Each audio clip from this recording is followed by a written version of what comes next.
The mesmerizing flames of the campfire crackle and pop sporadically, hurling tiny glowing embers onto the cool, trampled grass. Amateur praises of Kumbaya are delicately hoisted into the starry abyss by the serpentine swirls of smoke. Before long, our glimmering eyes, hypnotized by the evening's tranquility, droop like the mouth-watering blobs of gooey marshmallow, helplessly dangling from the makeshift roasting twigs clenched between our sticky fingers.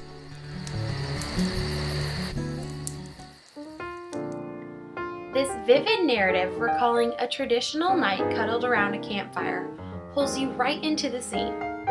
Once you are there, you are seeing, hearing, touching, tasting, and even smelling everything as if it were a reality.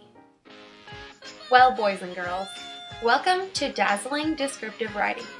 Here we will follow along in Chapter 6 of your Strategies for Successful Writing book and discuss descriptive writing's purpose and the simple steps to writing a description. Let's begin.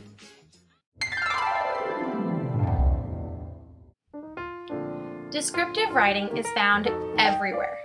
In your 6th grade history book, in the files of a medical doctor's post-surgical knee surgery examination, and even on the crumpled bag of chips in your pantry.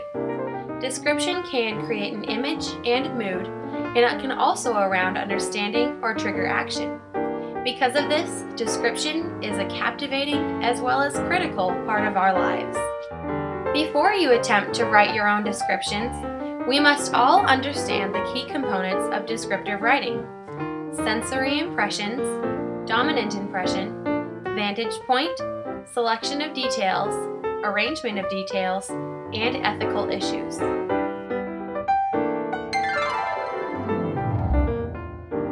The most intriguing and impressive descriptive writing utilizes precise sensory impressions to captivate their readers. The best way to do this is to recall your 5 senses: sight, sound, smell, taste, and touch. If you are ever having trouble thinking of the right words to describe your subject, try making a comparison. For example, refer to the passage on page 98 in your books. Comparisons help the writer intensify their visual impressions, such as the pencil-thin stream and the thumb-like mountains. Talented writers determine and demonstrate sensory impressions to create an overall dominant impression or mood. Now, pause your video to take a look on page 100 in your books.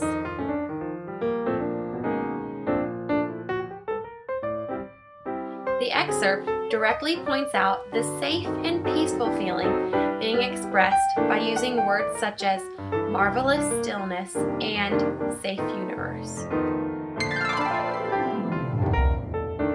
Before writing, you must choose whether to write a description from either a fixed or a moving vantage point or point of view. A description from a fixed vantage point would consist of your perceptions from one precise spot, like from a seat beside the campfire. On the other hand, a moving observer would view things from a number of different positions, similar to someone driving through a crowded campground to your camping spot.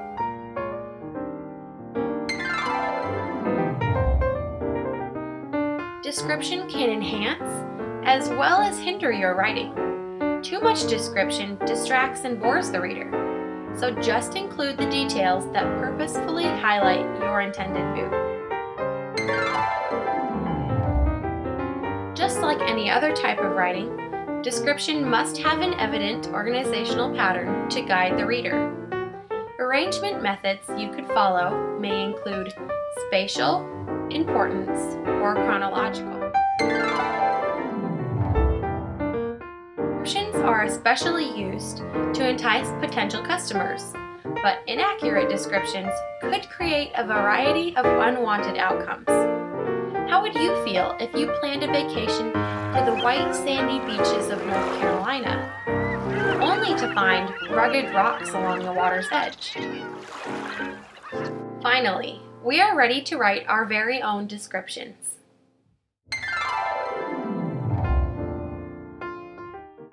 When planning your description, select a familiar topic and gather the information that will support the purpose you are going to aim for with your writing.